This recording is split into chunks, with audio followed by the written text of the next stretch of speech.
매일 성경과 함께하는 오늘의 큐티 시간입니다. 8월 18일 오늘의 말씀은 이사야 29장 1절에서 14절입니다.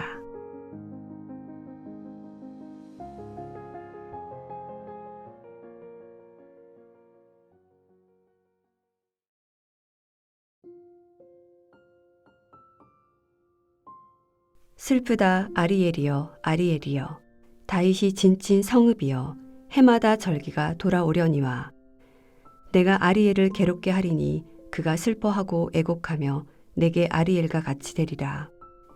내가 너를 사면으로 둘러 진을 치며 너를 애워 대를 쌓아 너를 치리니 내가 낮아져서 땅에서 말하며 내 말소리가 나직히 티끌에서 날 것이라.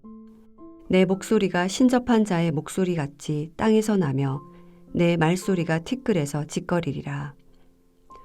그럴지라도 내 대적의 무리는 세미한 티끌 같겠고 강포한 자의 무리는 날려가는 겨 같으리니 그 일이 순식간에 갑자기 일어날 것이라. 만군의 여호와께서 우레와 지진과 큰 소리와 해오리 바람과 폭풍과 맹렬한 불꽃으로 그들을 징벌하실 것인즉 아리엘을 치는 열방의 무리 곧 아리엘과 그 요새를 쳐서 그를 공고하게 하는 모든 자는 꿈같이 밤의 환상같이 되리니 줄인 자가 꿈에 먹었을지라도 깨면 그 속은 여전히 비고 목마른 자가 꿈에 마셨을지라도 깨면 곤비하며 그 속에 갈증이 있는 것 같이 시온산을 치는 열방의 무리가 그와 같으리라. 너희는 놀라고 놀라라. 너희는 맹인이 되고 맹인이 되라. 그들의 취함이 포도주로 말미암음이 아니며 그들의 비틀거림이 독주로 말미암음이 아니니라.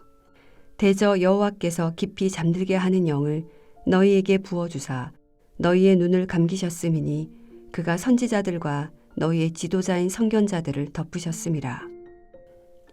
그러므로 모든 계시가 너희에게는 봉한 책의 말처럼 되었으니 그것을 글 아는 자에게 주며 이르기를 그대에게 청하노니 이를 읽어라 하면 그가 대답하기를 그것이 봉해졌으니 나는 못 읽겠노라 할 것이요. 또 그 책을 글 모르는 자에게 주며 이르기를 그대에게 청하노니 이를 읽어라 하면 그가 대답하기를 나는 글을 모른다 할 것이니라. 주께서 이르시되 이 백성이 입으로는 나를 가까이 하며 입술로는 나를 공경하나 그들의 마음은 내게서 멀리 떠났나니 그들이 나를 경외함은 사람의 계명으로 가르침을 받았을 뿐이라. 그러므로 내가 이 백성 중에 기이한 일 곧 기이하고 가장 기이한 일을 다시 행하리니 그들 중에서 지혜자의 지혜가 없어지고 명철자의 총명이 가려지리라.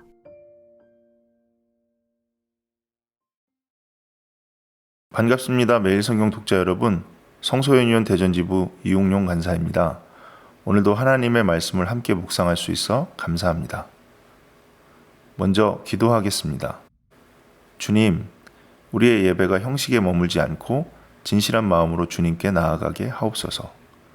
말씀을 통해 우리의 마음을 새롭게 하시고 날마다 주님을 더욱 사랑하게 하옵소서. 예수님의 이름으로 기도드립니다. 아멘. 오늘 함께 묵상할 말씀은 이사야 29장 1절부터 14절입니다. 오늘 본문에서 하나님은 예루살렘을 아리엘이라고 부르십니다. 아리엘은 제단을 뜻하기도 하고 하나님께서 거하시는 예루살렘을 가리키는 이름이기도 합니다. 하나님께 예배드리는 가장 거룩한 장소였지만 하나님은 그 예루살렘을 향해 책망의 말씀을 하십니다. 왜일까요? 예루살렘에는 제사가 계속 드려지고 있었고 절기도 지켜지고 있었습니다. 겉으로 보기에는 아무 문제가 없어 보였습니다. 그러나 하나님은 사람들의 마음을 보고 계셨습니다. 겉모습은 예배하고 있었지만 마음은 하나님에게서 멀어져 있었습니다. 그래서 하나님은 예루살렘에 환난을 허락하십니다. 원수들에게 둘러싸이고 낮아져 티끌 가운데서 신음하게 될 것이라고 말씀하십니다. 하지만 이것은 백성을 버리시기 위한 심판이 아니라 하나님께 다시 돌아오게 하시려는 사랑의 징계였습니다. 하나님은 징계 가운데서도 소망을 말씀하십니다. 예루살렘을 공격하던 수많은 대적은 결국 티끌처럼 흩어질 것입니다. 배고픈 사람이 음식을 먹는 꿈을 꾸지만 깨어보면 여전히 배고픈 것처럼 하나님을 대적하는 나라들의 힘도 결국 허망하게 사라질 것입니다. 세상은 강한 나라와 강한 사람이 모든 것을 결정하는 것처럼 보이지만 역사의 주인은 하나님이십니다. 이어지는 말씀에서 하나님은 백성의 영적인 상태를 안타깝게 말씀하십니다. 그들은 눈은 있지만 보지 못하고 귀는 있지만 듣지 못했습니다. 하나님의 말씀이 마치 봉인된 책처럼 느껴졌습니다. 하나님께서 말씀하지 않으셨기 때문이 아니라 백성이 하나님의 말씀을 받을 마음을 잃어버렸기 때문입니다. 신앙생활을 오래 하다 보면 우리도 이런 모습이 될 수 있습니다. 말씀을 여러 번 읽었고 설교도 많이 들었습니다. 예배도 빠지지 않습니다. 그런데 어느 순간 말씀이 더 이상 마음을 움직이지 않습니다. 예배는 드리지만 감격이 없고 말씀은 듣지만 삶은 변하지 않습니다. 오늘 본문의 핵심은 13절입니다. 이 백성이 입으로는 나를 가까이하며 입술로는 나를 공경하나 마음은 내게서 멀리 떠났다. 예수님께서도 바리새인들을 책망하시며 바로 이 말씀을 인용하셨습니다. 하나님께서 가장 중요하게 보시는 것은 겉모습이 아니라 마음입니다. 우리는 사람들 앞에서는 신앙이 좋아 보일 수 있습니다. 교회에서 봉사도 하고 예배도 드리고 헌금도 할 수 있습니다. 그러나 하나님은 그보다 먼저 우리의 마음을 보십니다.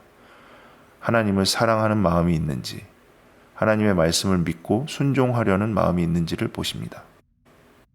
그래서 하나님은 인간의 지혜를 무너뜨리시고 사람들이 상상하지 못한 놀라운 일들을 행하시겠다고 말씀하십니다. 사람들은 자신의 경험과 지혜를 의지하지만 하나님의 지혜는 언제나 우리의 생각을 뛰어넘습니다.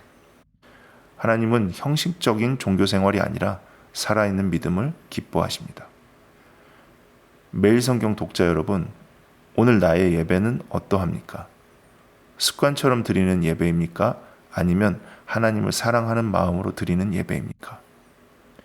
오늘 말씀은 우리의 예배를 다시 돌아보게 합니다. 하나님은 예배의 형식보다 예배하는 사람의 마음을 기뻐하십니다. 말씀을 많이 아는 것보다 그 말씀에 순종하는 삶을 원하십니다. 오늘도 하나님 앞에 진실한 마음으로 서십시오. 형식적인 신앙을 넘어 하나님을 사랑하는 마음으로 예배하고 말씀을 듣는 데서 그치지 않고 삶으로 순종하는 하루가 되기를 바랍니다. 그때 하나님께서는 우리의 신앙을 새롭게 하시고 우리의 삶 가운데 놀라운 일을 이루실 것입니다. 함께 기도하겠습니다. 주님, 입술로만 주님을 섬기고 마음은 멀어졌던 우리의 모습을 용서하여 주옵소서. 형식적인 신앙을 내려놓고 하나님을 사랑하는 진실한 마음으로 예배하게 하시며 말씀을 듣고 순종하는 삶을 살아가게 하옵소서. 우리의 삶이 날마다 하나님께 드리는 참된 예배가 되게 하옵소서. 예수님의 이름으로 기도드립니다. 아멘.